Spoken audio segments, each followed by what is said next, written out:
बहनों और भाइयों, कल से ही वासंतिक नवरात्रि प्रारंभ हुई है। जगत जननी मां भगवती की उपासना का पर्व हमारा यह सनातन समाज वर्ष में 2 बार आदि शक्ति मां भगवती की उपासना करता है।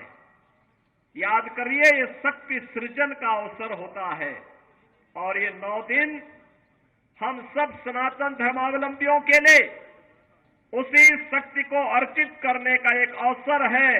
मैं इस अवसर पर यहां की इन पवित्र स्थलों को माता त्रिपुर सुंदरी के पावन चरणों पर, यहां के शुक्राला माता के श्री चरणों में और माता वैष्णो के इस धाम को कोटि कोटि नमन करता हूं। महान स्वतंत्रता संग्राम सेनानी और महान योद्धा जनरल जोरावर सिंह को भी उनकी स्मृतियों को नमन करता हूं। बहनों और भाइयों, जब जम्मू कश्मीर की बात आती है तो भारत का सिरमौर, भारत का मुकुट हर व्यक्ति गर्व के साथ देखना चाहता है। जब जम्मू कश्मीर की बात आती है तो स्वतंत्र भारत के वे नारे एक बार फिर से गूंजते हुए दिखाई देते हैं कि जहां हुए बलिदान मुखर्जी वह कश्मीर, यही इन्हीं वादियों में नारे गूंजे थे।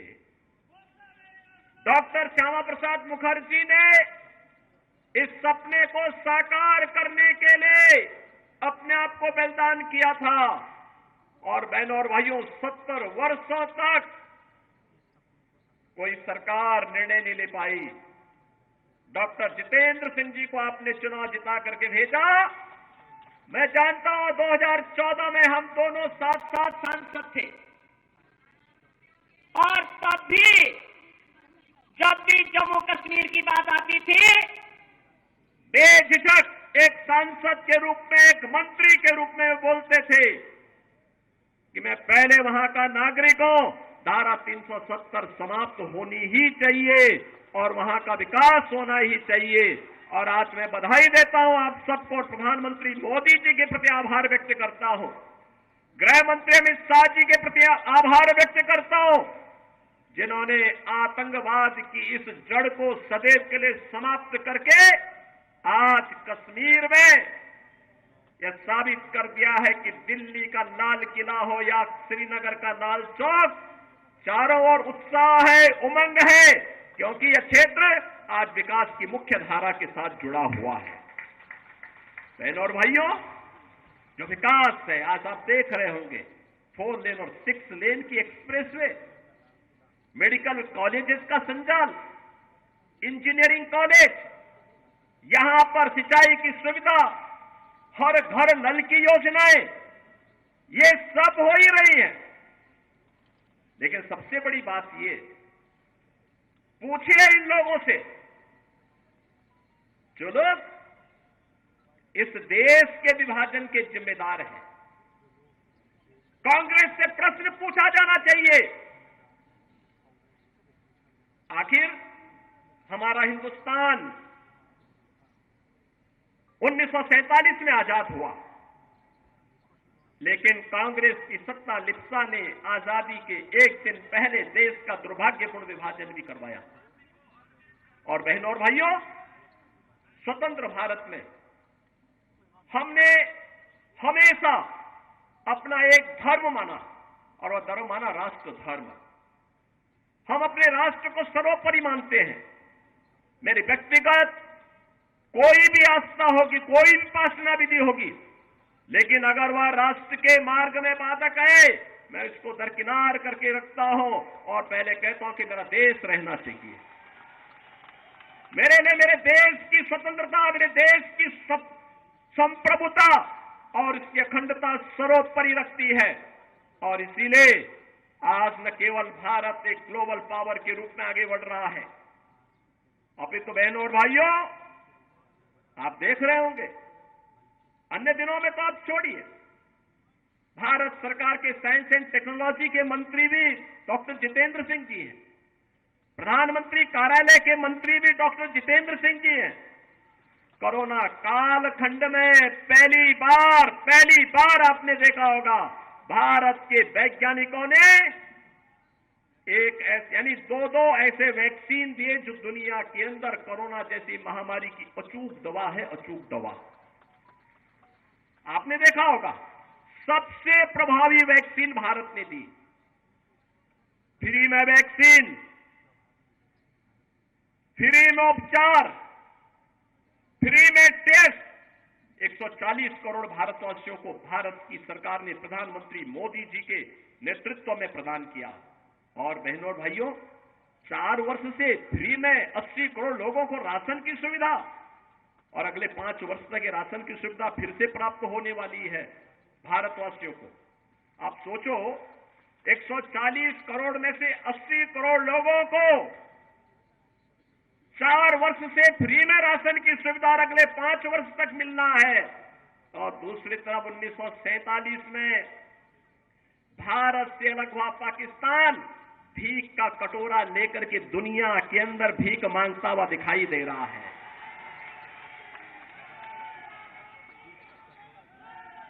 आज आप देख रहे होंगे बदलते हुए भारत को, ये जो नया भारत है बहनों और भाइयों, इस नए भारत को आज आप देख रहे होंगे, एक भारत श्रेष्ठ भारत।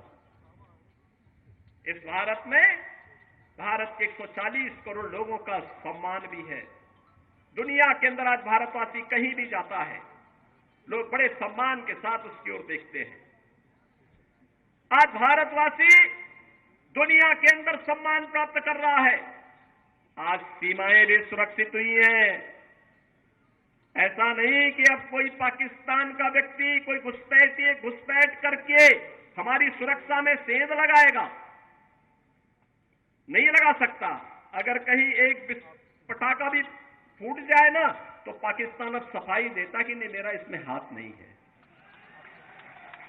क्योंकि उसे मालूम है अगर कुछ हो गया तो फिर उसको लेने के देने पड़ेंगे। और बहनों भाइयों जब एक मजबूत सरकार होती है तो ऐसे होता है, सुरक्षा की पुख्ता व्यवस्था। कश्मीर में धारा 370 समाप्त करके यहां के आतंकवाद की समस्या का समाधान, देश के अंदर नक्सलवाद की समस्या का भी समाधान हो गया। सुरक्षा की बेहतर स्थिति है, इंफ्रास्ट्रक्चर, अत्याधुनिक इंफ्रास्ट्रक्चर आप देख रहे होंगे, कई highway, railway, metro, rapid rail, IIT, IIM, medical college, AIIMS जैसी सौगात आज देश को प्राप्त हो रही है। साइंस एंड टेक्नोलॉजी के नए नए केंद्र बन रहे हैं, अत्याधुनिक इंफ्रास्ट्रक्चर विकसित हो रहा है, बेहतरीन माहौल में भारत आगे की ओर बढ़ रहा है। और यही नहीं, इन सब स्थितियों को ध्यान में रखने के साथ ही गरीब कल्याणकारी योजनाओं की कोई सानी नहीं। आप देखते होंगे न केवल जम्मू कश्मीर में, पूरे भारत के अंदर भी आप देखते होंगे 80 करोड़ लोग फ्री में राशन की सुविधा का लाभ प्राप्त कर रहे हैं।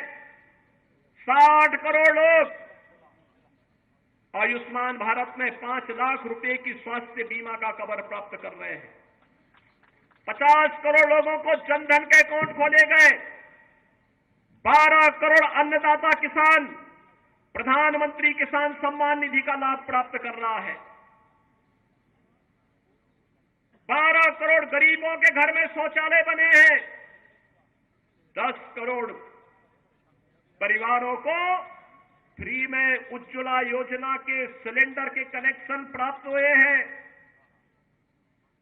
बहनों और भाइयों, 4 करोड़ गरीबों के लिए प्रधानमंत्री आवास योजना भी बने हैं और 2.5 करोड़ घरों तक पहली बार बिजली पहुंचाने का काम भी हुआ है।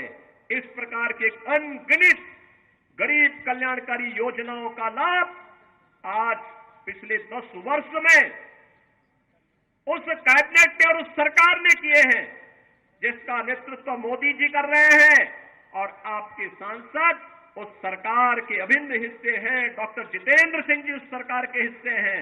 वह सरकार आज गरीब कल्याण का कार्य भी कर रही है। और तो और कितना परिवर्तन आया है। इससे पहले लोग अपने आप को हिंदू बोलने में भी संकोच करते थे। और बहनों और भाइयों, अयोध्या का नाम लेने पे तो लोग डरते थे, डरते थे। मुझे याद है जब मैं 2017 में उत्तर प्रदेश का मुख्यमंत्री बना तो मैं अयोध्या चला गया। लोगों ने कहा, अरे क्या कर रहे हैं? मैंने कहा, अरे क्यों? कहा कि अयोध्या जाने से आपको मालूम है तो कुछ लोग नाराज हो जाएंगे। मैंने कहा, कुछ लोग नाराज हो जाएंगे तो क्या मैं अपनी आस्था के साथ और जन आस्था के साथ खिलवाड़ कर दूं क्या? ये वोट बैंक के लिए नहीं हो सकता है। हमने कहा, अयोध्या में भव्य दीपोत्सव के आयोजन की तैयारी करो। और बहनों और भाइयों, अच्छी सरकार बनती है तो 500 वर्षों का इंतजार भी समाप्त हो जाता है। आज अयोध्या में राम मंदिर का निर्माण हुआ है ना, क्या ये काम कांग्रेस के लोग कर पाते क्या? अयोध्या में राम मंदिर का निर्माण कांग्रेस कर पाती क्या? बहनों और भाइयों, कांग्रेस ने तो कहा था कि राम हुए ही नहीं, कृष्ण हुए ही नहीं। जो एक्सीडेंटल हिंदू थे वे राम और कृष्ण पर ही प्रश्न खड़ा कर दिए थे।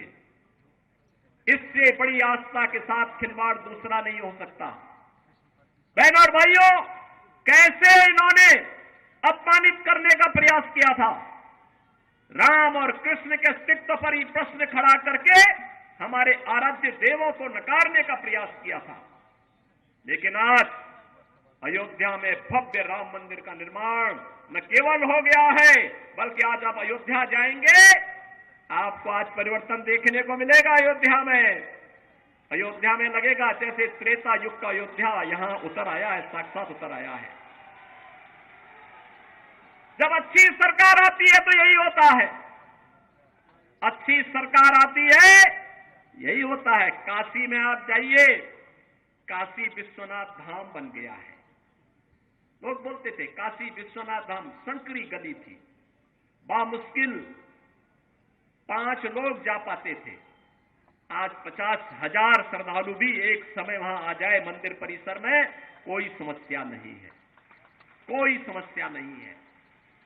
आस्था का सम्मान कैसे होना चाहिए, यह कार्य भी आज देखने को मिल रहा है। नौजवानों के लिए रोजगार की व्यवस्था, जीविका की व्यवस्था कैसे होनी चाहिए, यह कार्य भी आज देश के अंदर बखूबी आगे बढ़ रहा है। और बहनों और भाइयों, यही नहीं, हमें सुरक्षा भी करनी है और देश को समृद्धि की नई ऊंचाइयों तक भी लेके चलना है। इस पर जो कार्य वर्तमान में हो रहा है, यह किसी से छुपा हुआ नहीं है, पूरा देश इस बात को जानता है। आपने देखा होगा, यह देश जब अपनी आजादी का अमृत महोत्सव मना रहा था, आजादी के 75 वर्ष पूरे हो रहे थे, देश उत्साह के साथ जुड़ा हुआ था। और उस उत्साह को और दुगना कर दिया था जब जो ब्रिटेन लगभग 200 वर्षों तक जिस भारत पे शासन किया था, उस ब्रिटेन को पछाड़ करके प्रधानमंत्री मोदी जी के नेतृत्व में भारत दुनिया की 5वीं बड़ी अर्थव्यवस्था बना, 5वीं बड़ी अर्थव्यवस्था बना। और आज तो हम इसीलिए आए हैं। बहुत सारे लोग आएंगे आपके पास अपनी बात कहने के लिए, कोई जाति की बात करेगा, कोई क्षेत्र की बात करेगा, कोई भाषा की बात करेगा, कोई किसी अन्य बात की बात करेगा। हमें किसी बात में नहीं पड़ना है, बहुत खोया है। अब पाने का समय आया है, अपने देश को मजबूत करने का समय आया है। कठुआ को विकास की मुख्य धारा के साथ जोड़ करके अपने वर्तमान और भावी पीढ़ी के लिए उज्जवल भविष्य देना है। और इसके लिए आवश्यक है जो कार्य यहां पे पिछले 10 वर्ष के अंदर, मैं सचमुच चौंका था जब मैं ऊपर से हेलीकॉप्टर से देख रहा था यहां का विकास। किस तरीके से कोई सोचता था यहां भी एक्सप्रेसवे से जुड़ेगा, यहां भी मेडिकल कॉलेज बनेंगे, यहां पे प्रौद्योगिकी संस्थान बनेंगे, यहां पे कुछ अच्छे सेंटर स्थापित होंगे। जम्मू कश्मीर को तो लोगों ने लावारिस छोड़ दिया था, भगवान भरोसे छोड़ दिया था। देश को इन्होंने किस प्रकार का व्यवहार देश के साथ किया था। बहनों और भाइयों, कांग्रेसियों के व्यवहार पर कोई आश्चर्य नहीं, क्योंकि इन्होंने पूरे देश को अपनी पपौती समझ करके उसको, जब देश के ऊपर संकट आता था, ये लोग देश छोड़ करके भाग जाते थे। किसी भी समय में आपने देखा होगा, या डोडा का नरसंहार किसने नहीं देखा था। लेकिन बहनों और भाइयों, अब हमारे पास वक्त आया है, पिछले 10 वर्ष में जो कार्य किया है उसके परिणाम को हमें और बेहतर तरीके से सामने लेकर के आना है, और इसके लिए तीसरी बार मोदी जी ने आपसे कार्यकाल मांगा है। मोदी जी तीसरी बार देश के अंदर भारत को तीसरी बड़ी अर्थव्यवस्था के रूप में स्थापित करने के लिए आपके पास आ रहे हैं, और इसके लिए मोदी जी के प्रतिनिधि के रूप में आपके लोकप्रिय सांसद और केंद्रीय मंत्री डॉक्टर जितेंद्र सिंह जी तीसरी बार आपका आशीर्वाद प्राप्त करने के लिए आपके पास आए हैं। बहनों और भाइयों, अपनी सहजता, अपनी सरलता, अपने व्यवहार कुशल से न केवल उन्होंने देश के अंदर, बल्कि जो भी दायित्व उन्हें भारत सरकार ने सौंपा है, पार्टी ने सौंपा है, उसका बखूबी निर्वहन करने की जिम्मेदारी उन्होंने जिस तत्परता और जिस प्रतिबद्धता के साथ किया है, वो अद्भुत है, अभिनंदनीय है, और इसके लिए मैं आपको बधाई देता हूं। क्योंकि प्रतिनिधि आपने चुना,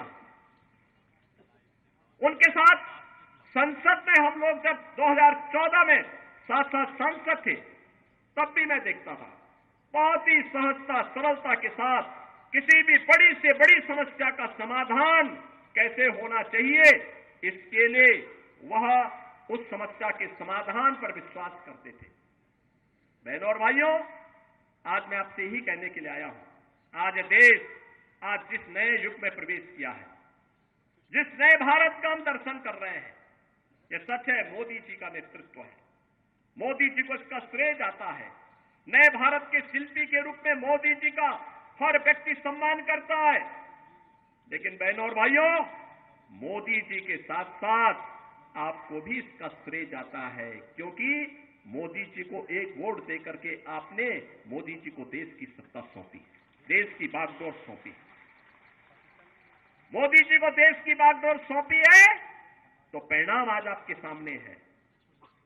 अयोध्या में राम मंदिर भी बन रहा है, भारत दुनिया की बड़ी ताकत भी बन रहा है, सुरक्षा का बेहतर वातावरण भी बन रहा है, विकास के बड़े बड़े कार्य भी हो रहे हैं, गरीब कल्याणकारी योजना भी प्रभावी ढंग से आगे बढ़ रही है।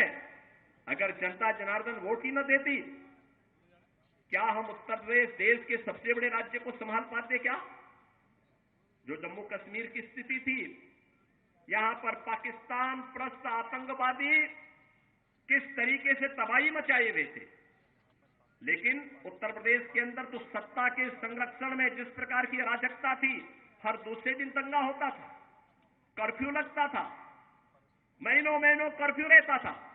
बहनों और भाइयों, 7 वर्ष से मैं आज उत्तर प्रदेश के अंदर मुख्यमंत्री के रूप में काम कर रहा हूं, और बहनों और भाइयों, 7 वर्ष में एक भी दंगा नहीं हुआ, वहां कोई दंगा नहीं है, कर्फ्यू नहीं है, बल्कि भगवान शिव की कावड़ यात्रा निकलती है धूम धड़ाके के साथ।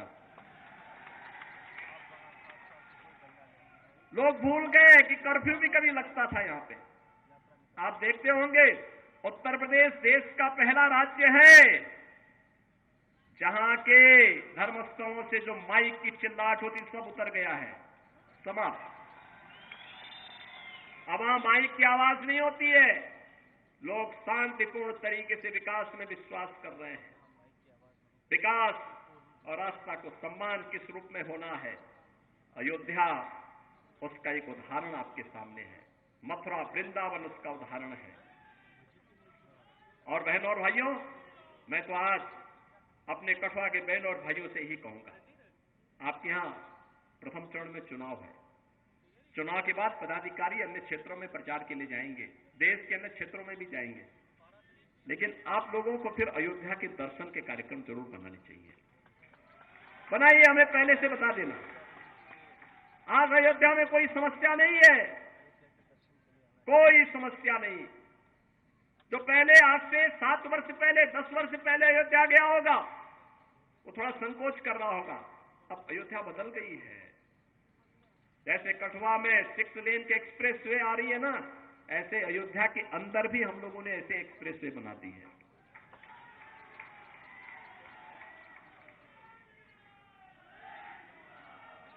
सुरक्षा का बेहतर वातावरण है।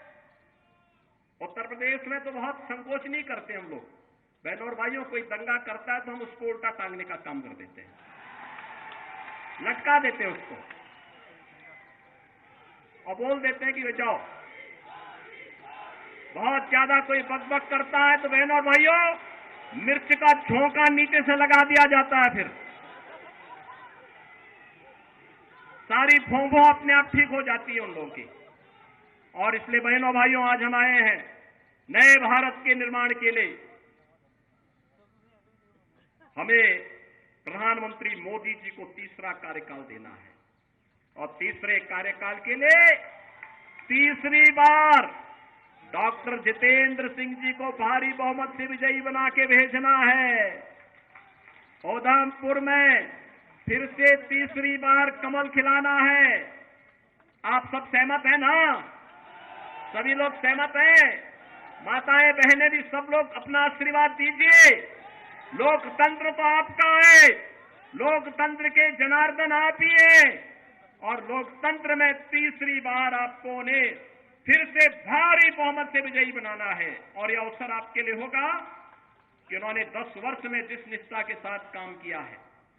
चुनाव एक अवसर होता है 5 वर्ष में अपने जनप्रतिनिधि की सेवा के प्रति कृतज्ञता ज्ञापित करने का, कि उन्होंने कार्य किया है व्यक्तिगत राग द्वेष से ऊपर उठ करके, व्यक्तिगत राग द्वेष से ऊपर उठ करके मूल्य और सिद्धांतों के लिए राष्ट्र धर्म का निर्वाह करते हुए हम लोग कार्य करेंगे। और इस दृष्टि से उन्होंने जिस निष्ठा के साथ काम किया, निसंदेह अभिनंदनीय है, स्वागत योग्य है। और इसलिए आज मुझे स्वयं उत्तर प्रदेश से यहां आना पड़ रहा है, आपके पास आना पड़ा, आपसे अपील करने के लिए आया हूं।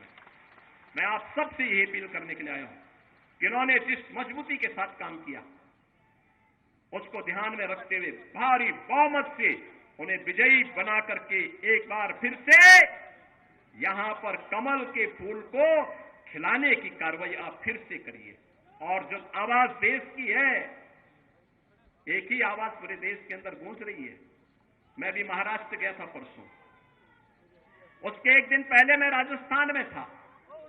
उत्तर प्रदेश में तो 80 लोकसभा सीट अकेले उत्तर प्रदेश में है और हर ओर एक ही आवाज है। वो आवाज है कि फिर एक बार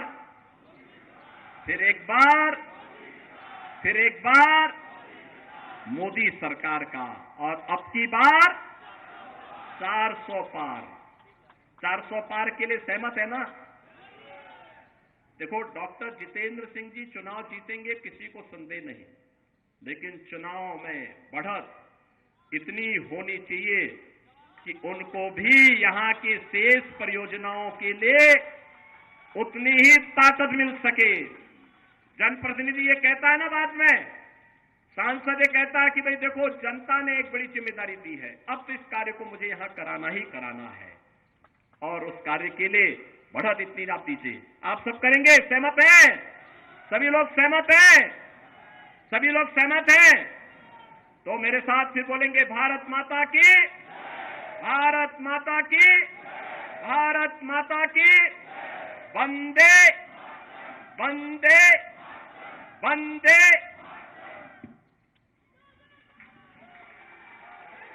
रघुनंदन जी सबका धन्यवाद करेंगे। रघुनंदन जी।